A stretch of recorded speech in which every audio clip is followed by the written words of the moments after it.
What is up, SVSers? We are back with, I guess this is the 30th edition of the SVS Audiophile Happy Hour. Can Is you that guys right? believe 30? it? Yes, 30. sir. I remember when I turned 30, and that was a long time ago, and it was a special time. I But don't this is remember when super- I turned 30. So obviously we're super excited to be here. It's I don't think when we started this we even thought we'd get past the end of the summer because of how everything was shaken up. They've been so Well, the much fun. pandemic was going to be over in just a couple of weeks, right? Yeah, I mean that was the thought when we first did this. It was like, well, we can't do a live event. Let's just try a couple virtual things. But here we are, number 30, and super excited. But I do, for any of the first timers, we want to go through what our flow is all about here. But first, I'll welcome our guests. First, looking at the upright corner, that would be our Director of Technology, Ed Mullen. Ed, how are you doing this evening? Doing well. How are you, Nick? I'm doing well. You got something blue in your glass tonight, right? Yeah, check that out. Is that lovely or not? Nice. Yeah, that's a Gary recommendation. Yeah, Is that the Empress Gin? Our esteemed president turned me on to this. This is the Empress 1908 gin, and it's botanical, and this is a natural color. And if you're a gin lover, you got the juniper obviously, but the botanicals in here really add a several dimensions to the gin, and it's now my go-to, Gary. So thank you. Oh, great! And it's not stupidly expensive, at least not over here where I live in Maryland. So it's not something all elitist. It's good stuff. And it's cool. You mix it with different things and it changes colors. I put some seltzer, it turned purple. You put other stuff, it's kind of cool. Huh. But we will talk about audio tonight too, not just beverages. And, I'll ignore that comment that you mix it with different things. Right below me is, of course, our president, Gary Yakubian. Gary, how are you this evening? I am great. I love our show. I love doing this. It's the highlight of my week, and so great to connect with our community. We thought we were in the middle of all our new live events, and then we sort of backed off of CEDIA, which was in Indianapolis, because everyone else was. It felt like there was nothing to go to. And now Rocky Mountain Audio Fest was canceled forever, I just read. And Ascona in Chicago canceled. So I think it's fits and starts getting back to normal, or some version of normal. But one thing that's normal for us now are these virtual audiophile happy hours. We won't stop doing these, right, guys? Yes. No way. We'll Great to be with everyone. Guests coming back here in the next couple of weeks, and try to push the envelope, add some new things. We have a new feature tonight to add to the lightning round that we'll get to in a second. But of course, I have to welcome #the Larry. I know you don't like when I do that, but I see you're sporting some team gear there. You must be excited for a certain season to kick off tonight. Yeah, man, we got football kicking off tonight. I don't really Go Bills. care too much about But Larry, aren't you in Dallas? Shouldn't you be wearing a Dallas Cowboys jersey? I'm 10 minutes south of that of Jerry World, but never been a Cowboys fan. They're not America's team. No, they are not. That's just something they paid for. There's some people from Dallas on this show, so I know. We love Dallas, for the record. Yeah. Larry just doesn't like their football team, but as far as Texas and Dallas goes, well, Larry's not opinionated by any stretch, right? No, not at all. So I'm an upstate New Yorker. So go Bills, go Josh Allen. We're just on the upward swing here, and I'm excited for this season. All the local franchises other than them, though. Yeah. And of course, we have a number of giveaways. And before, Larry, I kick it to you to announce what we're giving away this evening. I did think, because we've done 30 episodes, I would do a quick little math problem here and tell you exactly. We've done 120 total prize giveaways, and that's just an estimate. I think there were a couple of wild cards. We gave some extra ones too. I you had a couple of bonus prizes, but 120 plus giveaways valued at over $75,000. So props to everyone who's won. The way we do it, we announce the winners live on the air, and then Vince on our team is working behind the scenes. He reaches out. Once they gave me that total $75,000, I'm sorry, but the four prizes of today are Subway gift certificates. I got scared when I saw the big price tag. They do have a new menu. Couldn't even spring for Quiznos. Don't forget to say how they win, because Yeah, so basically to be eligible, I see all the comments flying in there. I see some great questions coming in that you're eligible. You throw out a comment or a question, one gets you to be eligible, and then we have our team working behind the scenes to get those, pull the winners at random, and then also we'll try to get to as many questions as you can. We have a special feature that I'll get to, but Larry, what are our fabulous prizes for this evening? I was just making myself a note here, something I want to talk about, but so just one comment and they're entered. They don't need to make more than one, and if they do, they still only get one entry. Is that fair to say? That is correct. Very true. So we've got 4 prizes to give away tonight. The first one to give away is a pair of Prime wireless powered bookshelf speakers. Then after that, an SB-1000 Pro Subwoofer, followed up by a pair of Prime Elevation speakers. And then the final prize of the night's a combo prize. It's a PB-1000 Pro Subwoofer with a wireless audio kit. So you're going to be able to transmit that audio signal wirelessly for the subwoofer or use it for something else in your home. The official name being the SoundPath wireless audio adapter. And I think we're giving away the tri-band version of that. So, and that's why I gave that generic name, because I didn't know which one you did. That's okay. So cable cutters, eat your heart out there. And, as we typically do, we're going to go around, and I'm going to go first this time and tell you what I've been tuning into. But I first wanted to give a teaser because I'm a huge fan of the Matrix trilogy, which is soon to have another edition. So if you go to whatisthematrix.com, they have this cool interactive promo where you take the blue pill or the red pill, and I won't spoil it for you, but if you love the Matrix, check out whatisthematrix.com. It'll give you some little clips from the upcoming movie, and it's a great sort of interactive way to tease that launch, and I'm super excited for that. I think it's not going to be one of those ones that sort of drops off like some of those other fourth installations of a series. So I'm very excited for that. I did check out A Quiet Place 2. I heard a lot of people say it was super predictable. I enjoyed it. I love the soundtrack. I was on the edge of my seat for a fair amount of it. Had a lot of fun. My son convinced me to check out Donda by Kanye West. Still has a lot of that gospel thing going on. I've only listened to it once, and I never judge an album after listening to it once. So I will refrain from saying any comments about it, but brilliantly produced. I will say that. A lot of great appearances by other artists there. And the last thing I'll mention, and Gary, this is where I put you on the spot again, big album anniversary coming up. Actually, I think today, John Lennon's Imagine turns 50. Any thoughts on what that album meant to you, or just to the music world in general when it dropped 50 years ago? I mean, it was important because the early McCartney stuff didn't get much recognition. In retrospect, now people love the first couple of McCartney solo albums, but they didn't get much positive love at the time. So Lennon released Imagine, and I think people had hope that maybe music that rose to the highest level with the Beatles would still be possible post Beatles. It's certainly a wonderful album. To me, it doesn't rise to the level of the Beatles, but if anyone wonders why John Lennon was so beloved, there's an answer right there. Well said.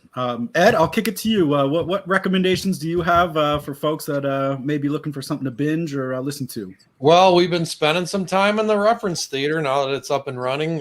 We did Witcher Nightmare of the Wolf, which is an animated prequel to the Witcher series. That was excellent.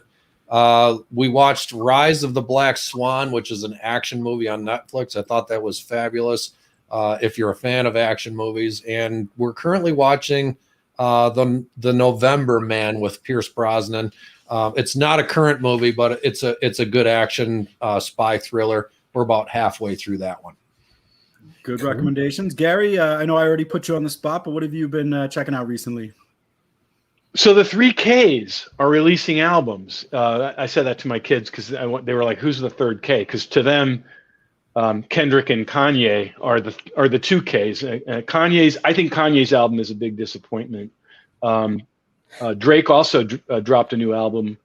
He's not my cup of tea, but it's way better than Kanye's album. But here's a couple for your radar screen that I think are really important and exciting coming up. Kendrick Lamar has one coming, and he, to me, is amazing.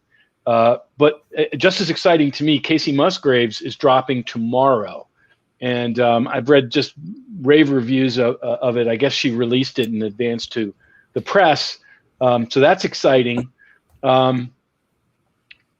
And then the other one that I think maybe is not on everyone's radar screen and certainly would not have been on mine is Halsey has a new album that was produced by the two guys, brains behind Nine Inch Nails, Trent Reznor and Atticus Ross, and it's really good. It's really gotten a lot of positive attention. So that's one, and it sounds great. So that's one I would recommend to our gang as far as what's already out.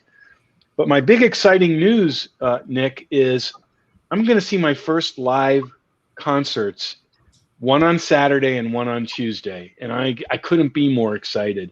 I'm going to see King Crimson on Saturday night at the Anthem, which is in DC, which is a really good sounding club. And then I'm going to see Lindsey Buckingham, who you all know is the guitar player and, in my opinion, the heart of Fleetwood Mac, on Tuesday night. And that's at the Warner Theater in DC, which is one of the best places to see music, I think, anywhere. So I couldn't be more excited about that. Finally, live music. This is the first since I think since we several of us saw Tool at the beginning of last year. And if you ever go to a show with Gary, he's the tall guy who walks right up to the center front of the stage, and he's there just like rocking out. You wouldn't believe it. You know, you don't sit down for concerts. Is that fair to say? No, and in fact, I try. I don't do it in a way that's obnoxious. I try. Typically, I will, even though I'm an old geezer, I will get the pit, so I can stand and be close and be a part of it. Well, you've been known to be carried by the crowd, right? You fell back and I'm too heavy for that, Ed. It doesn't. I got dropped. It's a lot of surface area, though. No, but well, thanks for that. Thanks for that, Nick. You're gonna pay. Oh, muscle, though. Oh, muscle. But you know what? That's awesome, and I'm happy for you, and I can't wait to get out to some shows. I got a couple of things on my radar, but hopefully we'll be able to lock that down and get out there. So, Larry, I know aside from football and the such, you're always into some new stuff. What do you got for us? Well, I've really been going back and listening to a lot of music, and we're talking about anniversaries. And 1991, 30 years ago. I want you to go back and look at all the albums that kind of came out in a few months span. We had Guns N' Roses, Use Your Illusion 1 and 2. Then we had the Black Album, some Soundgarden, Red Hot Chili Peppers, all this stuff in the summer and fall of 91. And I'm kind of going back to that. But I pre-ordered the Metallica Black Album Special Edition that's coming out any day now, next couple weeks. I'm forgetting the date. But it's more than 50 artists covering that album. So awesome. 4 CDs and it's vinyl. There's all this cool stuff to it. And so I pre-ordered it, and every couple days they send me a digital version of one of the songs. So I've been really enjoying that, and kind of going geeked out over the Spider-Man No Way Home trailer when I saw that.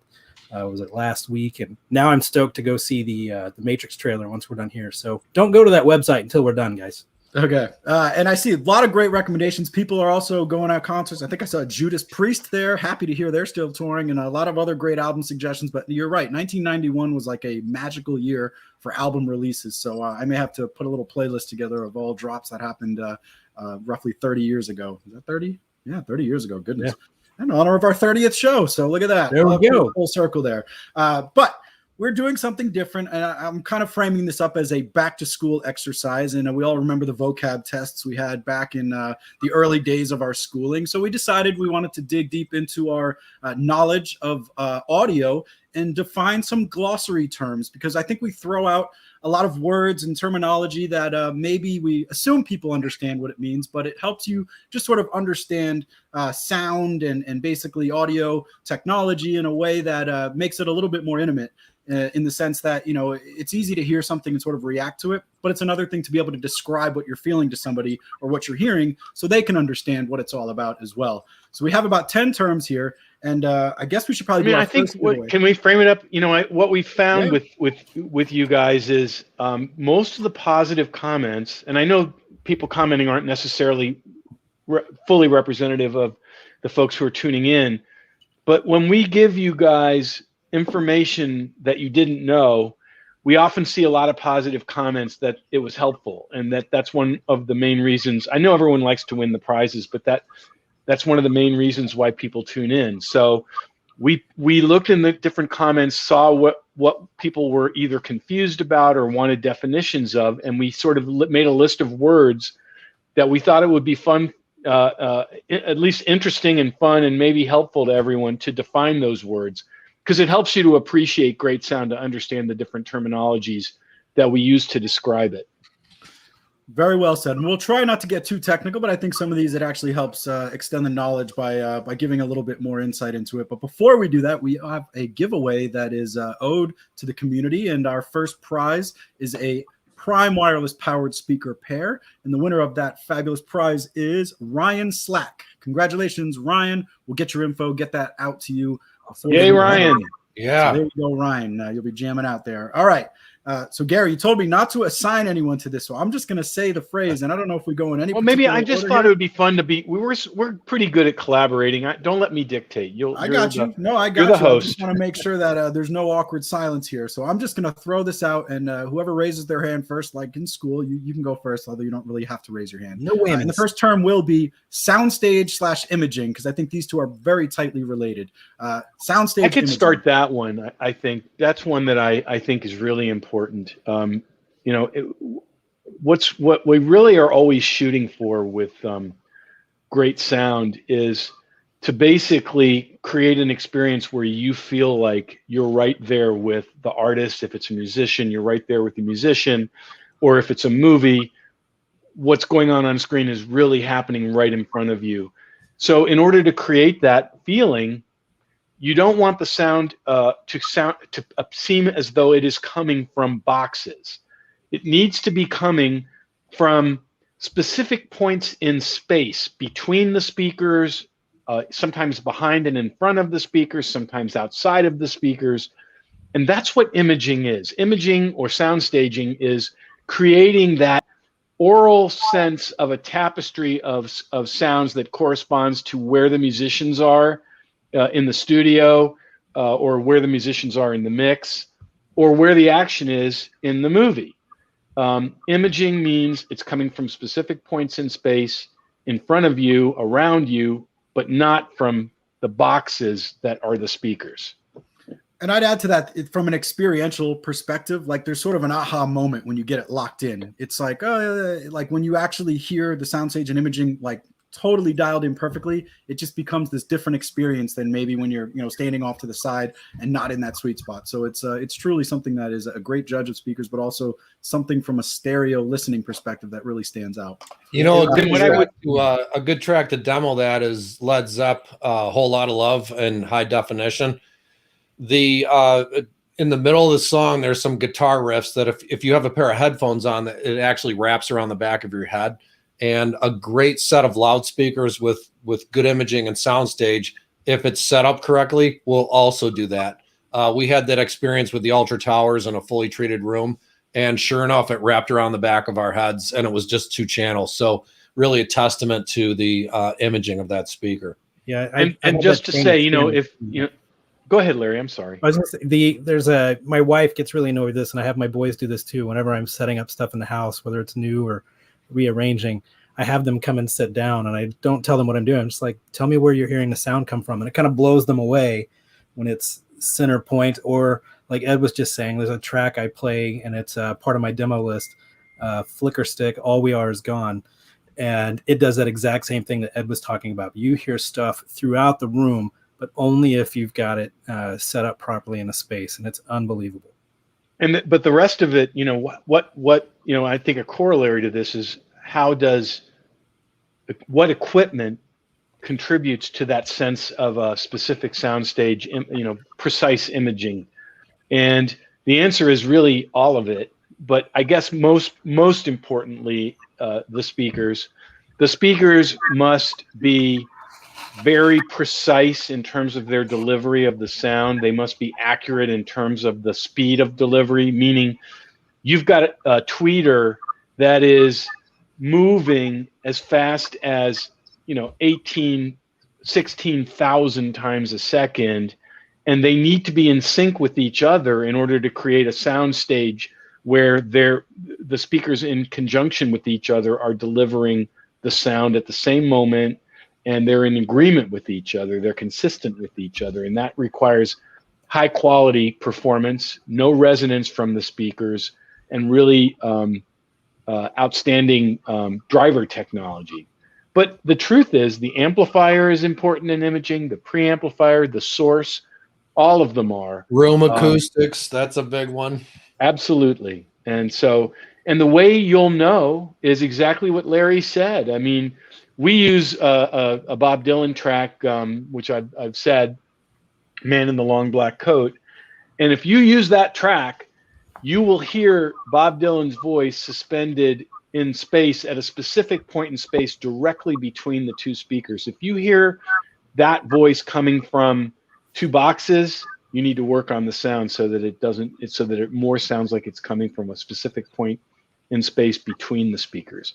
And if there's no positioning of your speakers that accomplishes this, then put it on your agenda down the road to upgrade to speakers that can do it. Yep. And I love all the suggestions coming into about other ways to experience great soundstage imaging. Chad Randolph just dropped some great knowledge. I would argue that room acoustics may be the single biggest factor for imaging. I agree.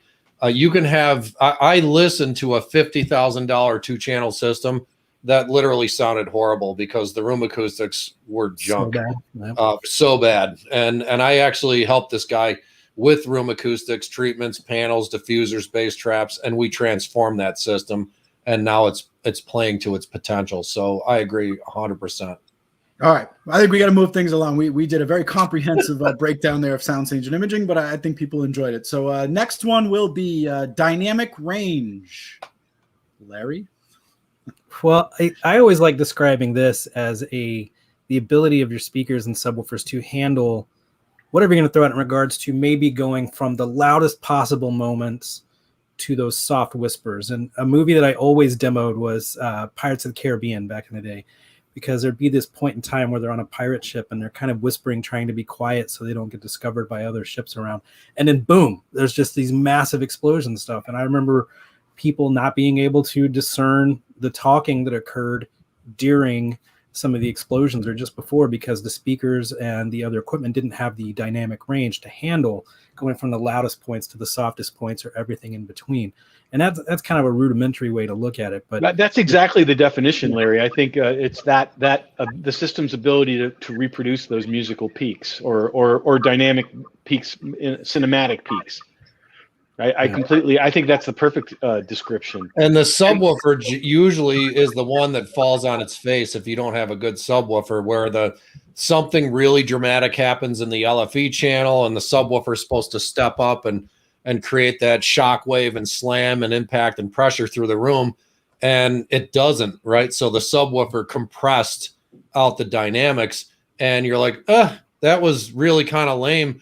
I didn't really expect the subwoofer to do that. I'm kind of disappointed. So that's really where the dynamic range of the subwoofer comes in, and it's so important to deliver the realism and the impact of the soundtrack. And you will hear this as well with music. I mean, I think it gets underrated as being important in music. And if I asked you, hey, what music is the most likely to show dynamic range, you might pick some. Go ahead. Classical? Okay, that was good. Yes, that crescendo. And whatnot. No, you're right. I mean, I think the obvious one would be like, metal or something. But really, metal is typically the same sort of intensity all the way through. Whereas orchestral music can be super challenging because it can be super quiet, and then all of a sudden, boom, and you want to be able to feel like you're there with, 90 musicians. 90 musicians, if you go to classical music, they can make a lot of noise. Yep, get those tubas and timpanis and all those big instruments playing. Absolutely. All right, next one, Ed. I'm gonna just send these along here. Distortion, and this can mean a lot of things, but distortion. So distortion in layman's terms is obviously a deviation from the original signal in any way.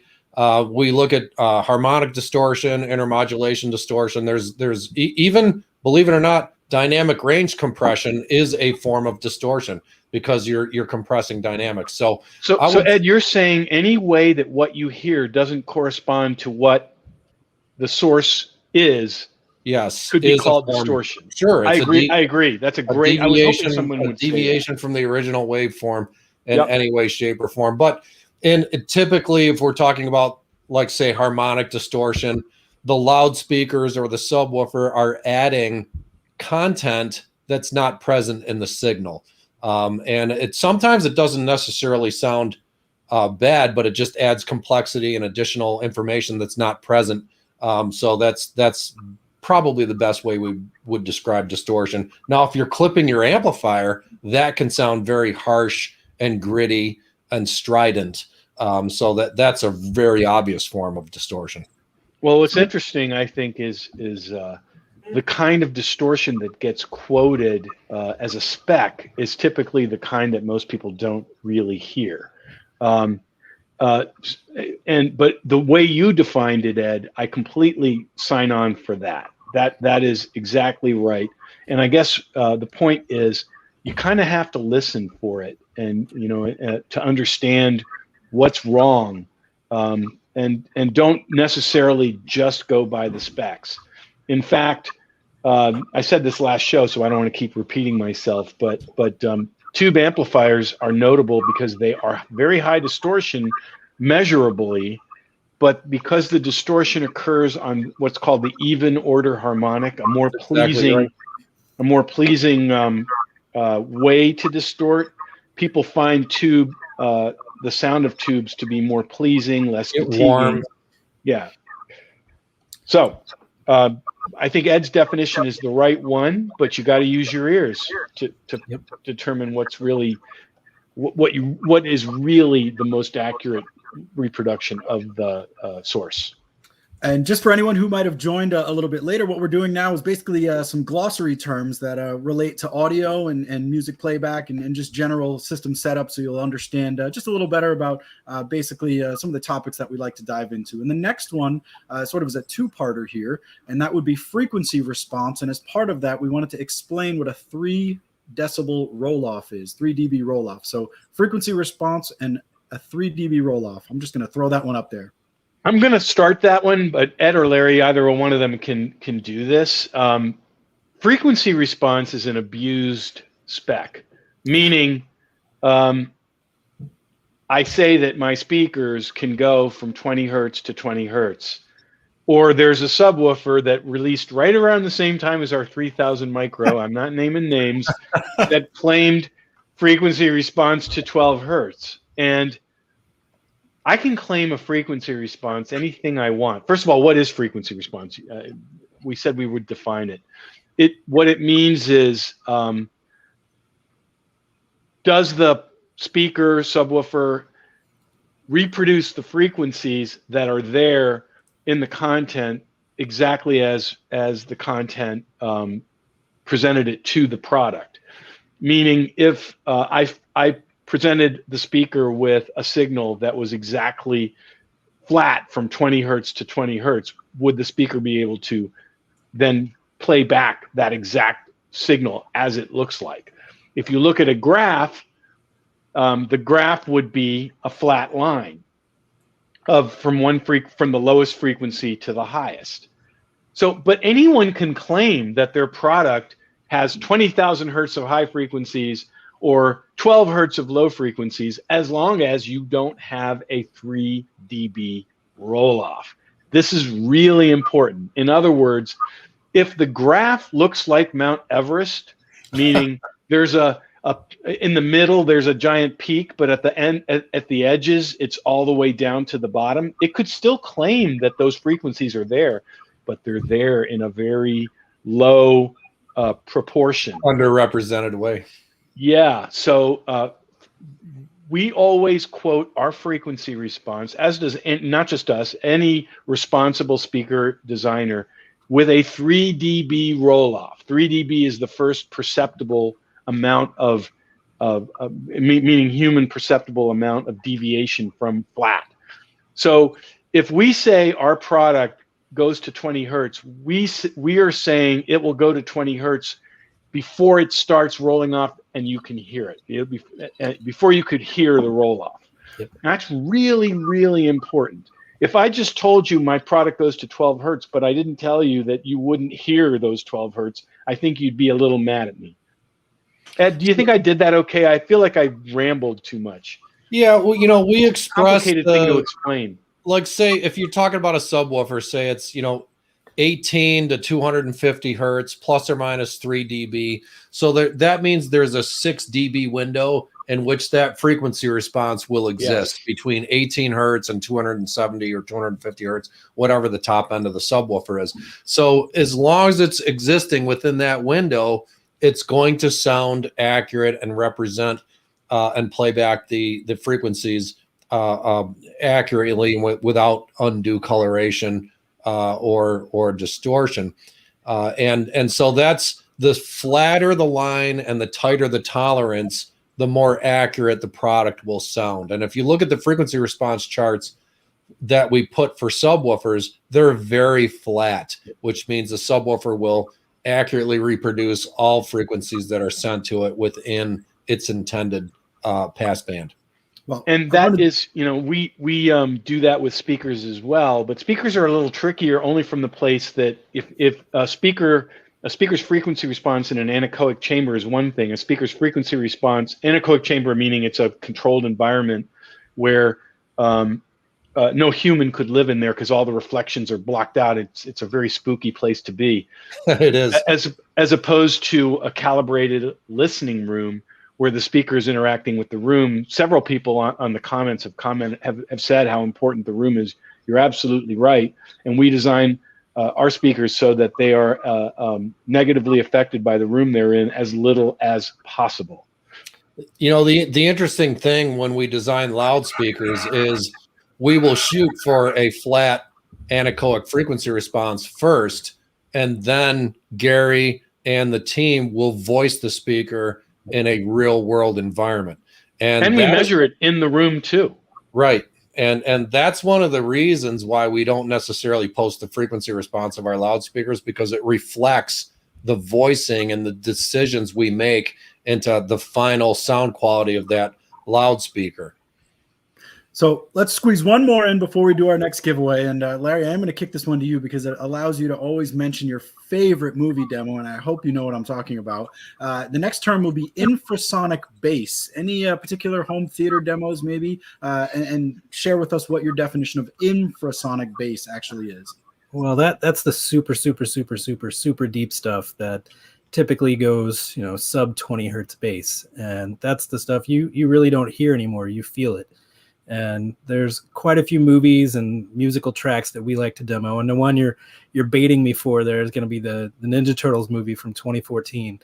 There's a scene that everyone in our company hates it but me, but that's just because it's stupid loud.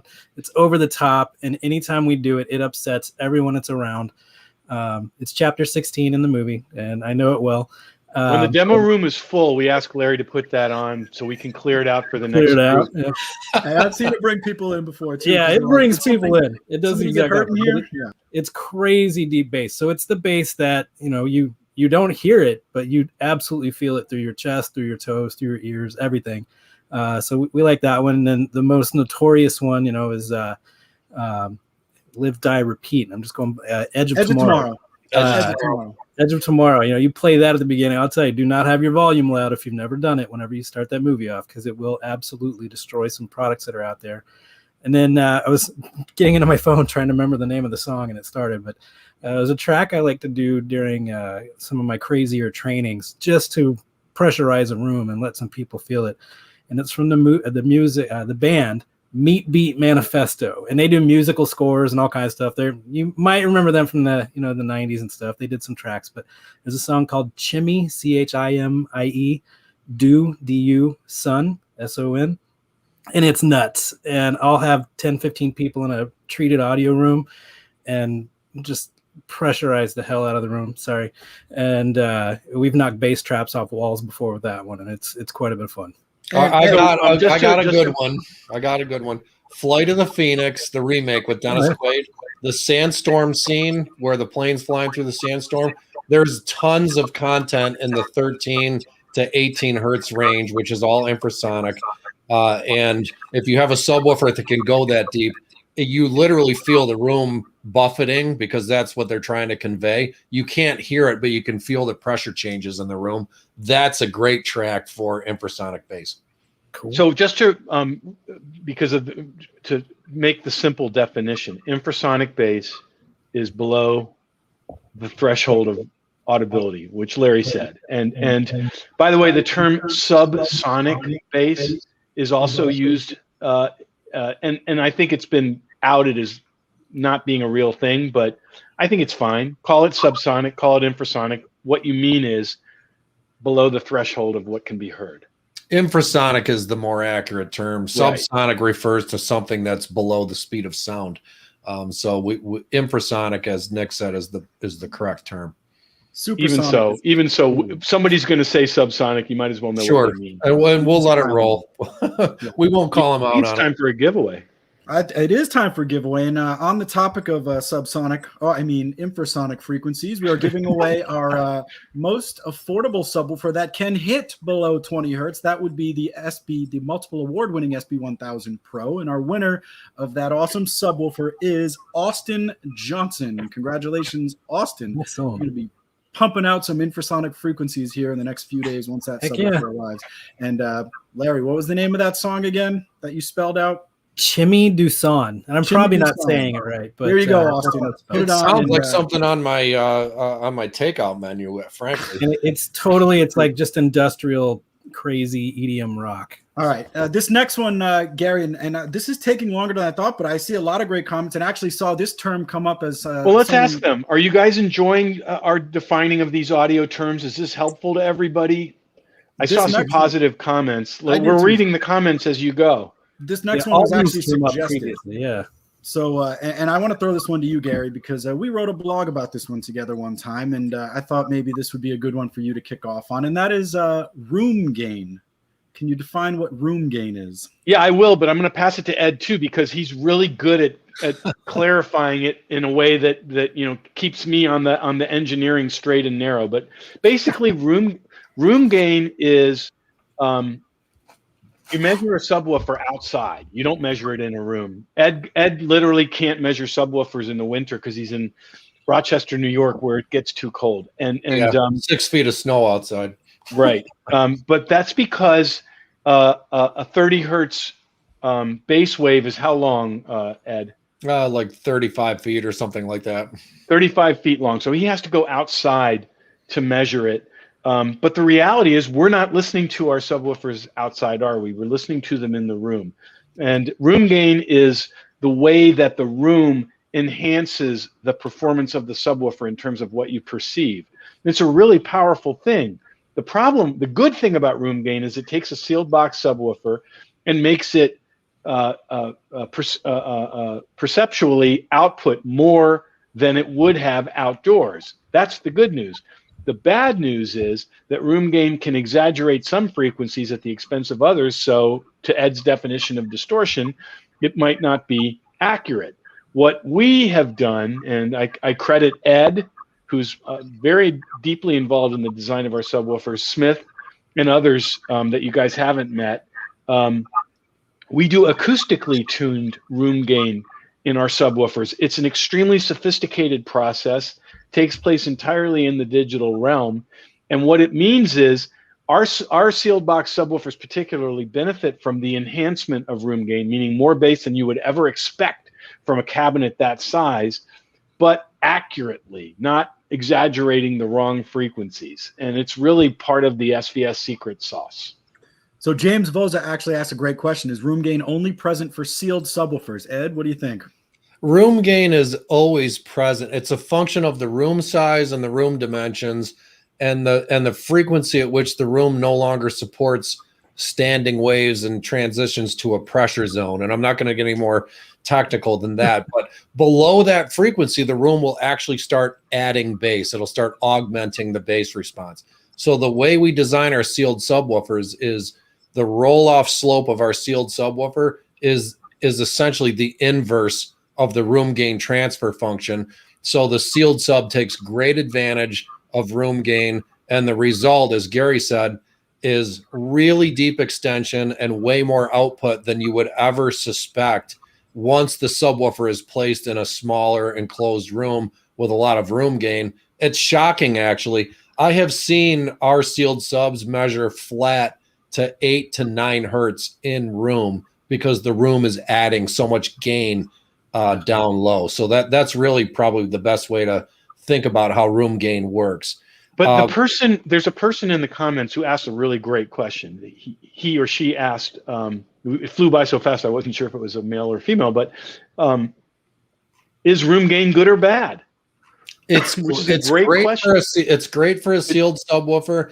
I think the answer is, it's great if the room gain is acoustically tuned so that it is still accurate. If your and subwoofer if it's not, can take then it's a little bit it. of a mixed bag of exaggerated, better bass than you would have expected, but not accurate. So we have really tried to balance it so that it is a great thing in the case of our subwoofers. Yeah, I saw a really funny comment. One guy said that he took care of room gain by putting a sub on top of his Roomba. So I thought that was pretty awesome. Good to get the wireless adapter there. All right. Well, next one, and we'll kick this one to you, Larry, is diffraction. What's your definition of diffraction? Man, I go in the weeds on this. I think I really want Ed to jump on this one because it's pretty simple. I mean, the answer is how well does the speaker do when you're not right in front of it? Yeah. And here's the interesting thing about diffraction. You want it going side to side.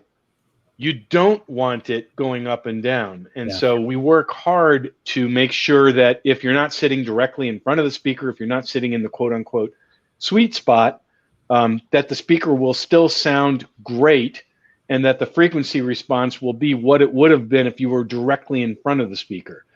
By the same token, it is better not to have lots of diffraction above and below your ears so that the sound is localized and you get that, remember the first term we defined?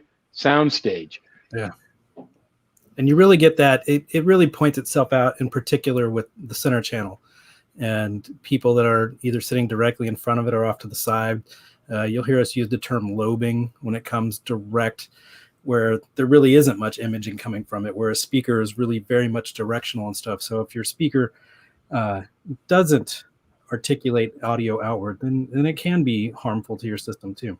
And you'll see the term edge diffraction thrown around a lot. And the grill can actually cause some diffraction where it inhibits the dispersion of the speaker.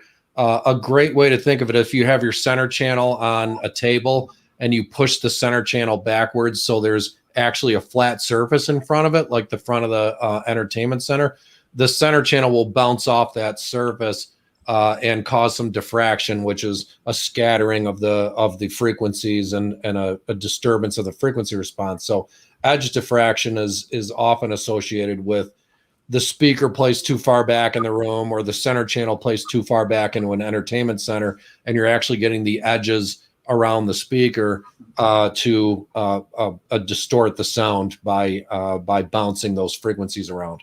But let's give them information that they can use. I mean, I think that to me that is a little bit in the weeds. Whereas the really important thing to take away from this is,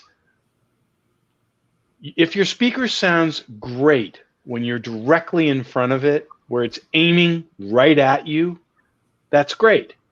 But you should, because other people are going to be in the room with you enjoying it, you should also move to the side, move to either side, and make sure that the speaker still sounds great.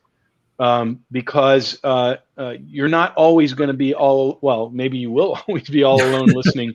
If so, you have your own issues, but most of us probably are going to enjoy our system with other people, and they're not all going to be directly in front of the speaker. So a speaker's ability to diffract and sound great no matter where you are is really, really important. And dispersion goes hand in hand with that too. Yes. You know, how well it handles off-axis frequency response. We got 3 more to go. If we can get through these in the next 4 or 5 minutes. We don't have have to finish them all. If you had another question you wanted to ask. I mean, I think let's get through these, and then we'll have a good 10 to 15 minutes for our lightning round, because I see a lot of phenomenal questions that have been I show 16 minutes left in the show. That's what I'm saying. So let's leave a good 10 minutes for some of the Q&A, but I think we can get through these next three relatively quickly. And I'm going to actually offer my thoughts on one of them, and hopefully I'll get it right. But the next one is a sweet spot as it pertains to audio. Sweet spot. Who's got that one? Yeah, I thought you were going to do it. Yeah, no, I got the one after this. You made that sound. You were taking it, but I got the one after this. Sorry, I should have been more clear there. Yeah, but the sweet spot is normally, where the one person sits, like Gary was just saying, and it sounds fantastic where you are. But when you have a family of 5 or 4 or a sectional couch, you've got to create a suite area, or just a significant other that you're sitting with. Yeah, And I think that's one of the other perks of our speakers versus a lot of other brands is we don't make a speaker that's just for music or just for movies. They're for everything. And there are a lot of products out there that are designed for one person to sit in front of them. And when you look at going back to the diffraction story and the soundstage and the imaging, all that kind of comes back into play to create your sweet spot, the best listening space for you, your family, your friends for listening to that. And, if you have a single subwoofer, there's typically one sweet spot that the subwoofer really radiates and you experience it best in that particular space. But adding a second one creates a larger listening area or a larger sweet spot. And so if you want the best experience for everyone, it's proper speaker placement, it's proper calibration, it's maybe doing dual subs if you can, so that everyone has a sweet spot. There's not just one. And if you want to create a sweet spot, we were arguing against sweet spot, but if you want to create, here's what a sweet spot really is. A sweet spot is you have the 2 speakers, not typically a whole home theater, which shouldn't have a sweet spot, but this is more for 2-channel. You have 2 speakers. They're between 4 and 10 feet apart, depending on the room. They are aimed a little bit towards the center. We call that toe in. And you sit in a pretty much an equilateral triangle, meaning a triangle where all the sides are the same length, in between the 2 speakers, and they're aiming at your ears. And nobody else can be in that spot but you. And that to me is the sweet spot. And a lot of times, Larry and I, when we're setting up a system for demo, the first thing we do is create a sweet spot, right, Larry? And then we open it up to make it something that's more enjoyable for everyone in the room. But starting with a sweet spot is actually not the worst thing to do. That's when you're hearing the speakers at their absolute best. And if you own the system, naturally you want the sweet spot to be where you're sitting. And if you deviate from the sweet spot in either direction too far, you do start to lose a little bit of sound quality. So that's you want to sit in the sweet spot to get the best possible experience. But if the loudspeakers have good dispersion, as Larry said, we can make it more like a sweet zone where it sounds good over a fairly wide range of listening positions in the room. I heard sweet area thrown out too, so maybe we ought to leave the sweet chart area. And change it from a single spot to the area or the zone, and I'm all for that. So the next one I wanted to take. Well, should we do the giveaway actually? I think we do need to do a giveaway. And, these sweet spot comments. This time is flying. I don't know if it's flying by for our gang here, but it's flying by for me. It's fun to talk about these things. It absolutely is, and it doesn't remind me of my vocab test when I was back in school either. Much less pressure because I have you guys helping me out, so that's great. But now you're up on the next one after this giveaway, right? This one I made sure to save myself, a softball. So, but it's not a softball for everyone. So hopefully I'll add something. But our next giveaway, speakers that probably have the widest suite area of any Dolby Atmos or surround speakers, and also our most popular speaker would be the Prime Elevation. And our winner of the Prime Elevation is a Mr. Matt Cooper. Congratulations, Yay, Matt. Congratulations. Awesome. We'll get your info and get you out a pair of those Prime Elevations. That's them right there. Larry's showing off right there. I knocked down another album. See, there you go. So our next term to define is one that I love to talk about when I'm demoing a certain thing, and that is transient response. And transient response, in the sort of simplest terms, is the ability of a speaker or subwoofer to stop. That's an important one. Are you sure you want to take this one, Nick? I mean, I got you guys as backup, so I'll say the sort of line that I always use, and then you guys can give me some more technical background. But basically, it's the ability of a speaker or subwoofer to stop and start on a dime. And I think it's one thing to be able to create a note the punch of a gunshot or, the car screeching, but it's equally as hard to stop playing that note. And so it doesn't have sort of an overhang or a bloated sort of sound to it where, it's not that crisp sort of stop and start where you hear it and it snaps like a drum. And it really provides a sense of convincing realism that you don't get if it's a slower sort of, speaker that's really not producing it with that precision. Oh, that was a mouthful. And that's my sort of, dictionary definition of of transient response. But I'd love to hear if you guys have anything to add to that. I think Nick did it. What do you guys think? I think he nailed people it. are commenting, going like, "Wow, Nick knows stuff." I don't know if you guys saw that. So Nick does. Nick knows a lot of stuff. When it comes to subwoofers, Nick nailed it. If a subwoofer can play a certain frequency, it has by definition adequate transient response because it can play that frequency. But when the signal stops, how long does the subwoofer hang around and create its own energy and create its own sound signature? That's what we call overhang. And the antithesis of that would be, of course, that stop on a dime bass. And that's what everybody looks for in terms of the speed, the transient response, the musicality. And that's what Nick was alluding to. So that's my personal definition of transient response, is what happens after the signal stops. And we do have ways to evaluate that empirically, looking at measurement data. And the other point about that. Yeah, I'm sorry. I said, no, it only took me 30 episodes, but apparently I learned something. And actually, you taught something. You taught us. I think an important point about this is, one reason why we argue that our subwoofers are a perfect match for any brand speakers is because they have accurate frequency response, so they don't mess up the sound of the full range speakers, but they have accurate, speedy, transient response.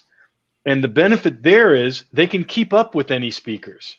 If the subwoofer has poor transient response, it's always going to be lagging and bloating the sound of the full range speakers and basically creating more harm than good. And that's not what you want. So this last term, actually, I'll mea culpa. I have no idea how I would even start to define this. So I'm going to throw it out there, but I love the word as it pertains to audio, and that is attack. So who wants to tell us what you want to do it, Ed? Or I put it in. That was one I put in because I think the word is I find it important in how I enjoy music on a sound system. You want to do it, Ed? Or no, Larry? You can do it. It's absolutely the leading edge, though, of the transient, and the system needs to be able to respond to that. Yeah, I mean, well, I would say just in terms of what you listen for, because I'm not an engineer like Ed is. Attack is that feeling of it's not mushy. It's very direct. It's accurate. It hits you in sort of in the face when it's supposed to. It's instant. It's instant. And a lot of speakers and I guess subwoofers too, although I think it's more used to describe full range speakers. They have this sort of and this is actually true of source components, especially preamps and power amps. They have this sort of kind of reticence to them, sort of a blurriness, and to me it ruins that sense of accuracy and sense of being there. Good attack means, and I may not be verbalizing this as well as I want to, good attack means it's precise, it's direct, it's almost proactive in the way it presents the sound. Anybody want to weigh in on that? Larry, any thoughts? I don't typically use that term in it's a very audiophile term. It is, but the way you described it's perfect, because when you're looking at how quickly it can come upon you, you're literally getting attacked by the sound. And if it comes up at William Smith asked opposite of muddy. Yes, William. Yeah, there good you go. one. Good one.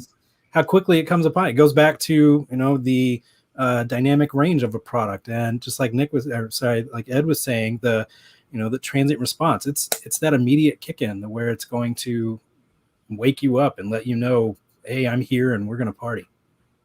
All right. Well, it's also part of just feeling like it's really happening in front of you. Like if you're in the room with me and you hear my voice, it has that attack kind of quality to it. And the speakers and the whole system needs to reproduce that sense if you want to believe that the artist is right there in the room with you.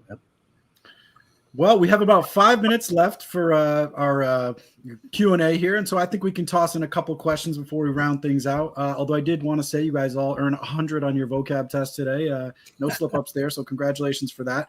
And I'll just run through a quick couple questions here before we close things up. Kyle Gish asks, my significant other wants me to put my subwoofers in a cabinet to hide them, even with an acoustically transparent door. Is this recommended? Ed? Oh, can we? Well, I've been waiting to use this the whole show. It depends. Yeah. I was waiting for that. If the location where the subwoofer is in the cabinet happens to be a good location in the room, then it's fine. I mean, the subwoofer might introduce some vibration or buzz and rattle, which you would need to address, of course. But if it's a good spot in the room, it's okay to put it into an enclosure or a cabinet, provided it can breathe and be transparent into the room. If it's a bad location, on the other hand, then you just don't want to put it there because acoustically it won't measure or sound good. And if we're talking about an SVS subwoofer, or if the person, and you know, we always try not to make this an infomercial for SVS, but I can't help. I'm the president of the company. I got to have one little pitchy comment. Every now and then, right? The 3000 micro is so inert that it is the perfect cabinet subwoofer. If you're gonna stick the subwoofer in a cabinet, A, it's very small, but B, and probably more importantly, it literally doesn't vibrate in the least. And so it's perfect for a cabinet because it won't introduce any cabinet resonance. Sure. Yeah. And that's a real problem when you put the sub in a cabinet. Buzz and rattle, and even if you have a turntable in there, it can wreak havoc with that too. Yeah, and if you've never had the chance to experience the micro, one of our favorite things to do is when we're doing a demo or showing somebody or even my family is get it going and have somebody just put their hand on the subwoofer. You're like, is this thing on? Because you can hear and you can feel it, but when you touch the actual cabinet itself, you feel nothing. Didn't we see that in San Antonio, Larry, in that event? I mean, we would take these seasoned, old, crusty industry pros and have them come up to the subwoofer, and it was vibrating so little they literally would ask us if it was even turned on. All right, I think we can do one more question. I think this one's pretty quick, and it might be another. It depends, but we'll see. James asks, can the PB-1000 Pro be run in sealed mode with the port plugs? And is the performance matched to the SB-1000 Pro, which is a sealed cabinet subwoofer? And we could probably say that about any of our ported subwoofers. They're all ported, and they all have port plugs that come with them free of charge. And you can literally, and because of the app, you can easily switch them to sealed mode after you cover the ports with the port plugs. So Ed, is it as good or a little worse, or is it even maybe better in sealed mode than our sealed subwoofers? It's actually, to be honest, a little bit better. And the reason why is it's a bigger cabinet, so you get more natural acoustic sensitivity and efficiency. But to answer the question, when you put the amp in sealed mode, it is a customized equalization curve that is optimized for sealed mode, and it measures and sounds exactly like a sealed subwoofer would.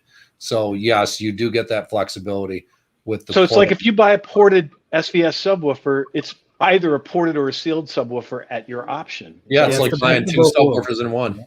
Yep. But I see somebody asking if they can do that with some of the older SVS products like the PB-2000 or PB-1000. Those do not offer it. You do need to have one of the products that has our subwoofer control app on it, so you can make that adjustment inside. You could plug the port, but the amplifier doesn't have a switch corresponding to sealed mode, so it won't be as optimized as it is with our newer products. We really didn't have the sophistication of the DSP in those days when we developed those. But now every single subwoofer in our whole range at every price has a sealed mode that is very carefully configured in the digital realm and easy to switch to. Yep. So I love this, and we'll do the last giveaway in a second, but I love this comment from Frank Keeler because I'm not sure where we go with it, but you guys should do a super in-depth nerd fest of an episode. I would really enjoy that. Was this not nerdy enough? Yeah, I think some people we left behind too, so we have to kind of hit the quote-unquote sweet spot between the really nerdy stuff and between the more just normal person stuff. We're all nerds, as you can tell. Maybe Nick not so much, but we're. Try.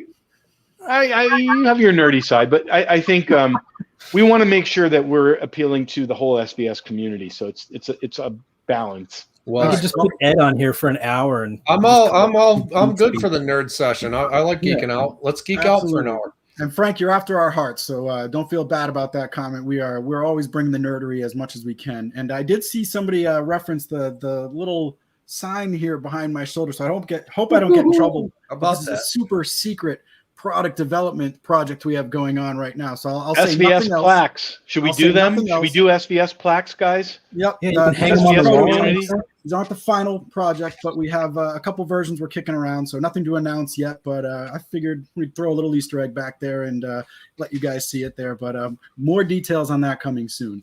So our final giveaway of the evening, one more tease. We have our next happy hour coming up Thursday, September 30th. So I guess that makes it 3 weeks from now, 6 p.m. Eastern time, as we always do. So tune in Thursday, September 30th.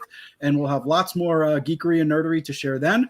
But for now, our final giveaway of the evening is our SB-1000 Pro Subwoofer with the SVS SoundPath tri-band wireless audio adapter, and the winner of that fantastic. Well, it's our 30th show. Shouldn't we give them a pair of Prime bookshelves too to connect up with it? There we go. I mean, it's not up to. I guess it is up to me, and I say it is up to you. So we're throwing in a pair of Prime bookshelf speakers for Jeff Foster Jr. Congratulations, Jeff Foster Jr.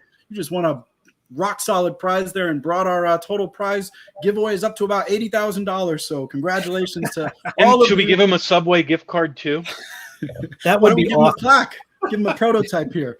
But thank you. Oh, you're flashing. That was sweet, Nick. We got tons of questions that we'll get to in our upcoming broadcast here. We're saving them. We have this big backlog. So props to Eli behind the scenes for working and pulling all these. Props to Vince for helping with the giveaway. And something we never do, please subscribe to our YouTube channel if you're not subscribed. We never ask you to, but I figured we'd throw it out there. It'll help you get notifications for when we go live, so you don't have to miss these even when you're at work, because what's more productive at work than watching the Audiophile happy hour. So thank you for everyone tuning in tonight. We'll see you in a couple weeks.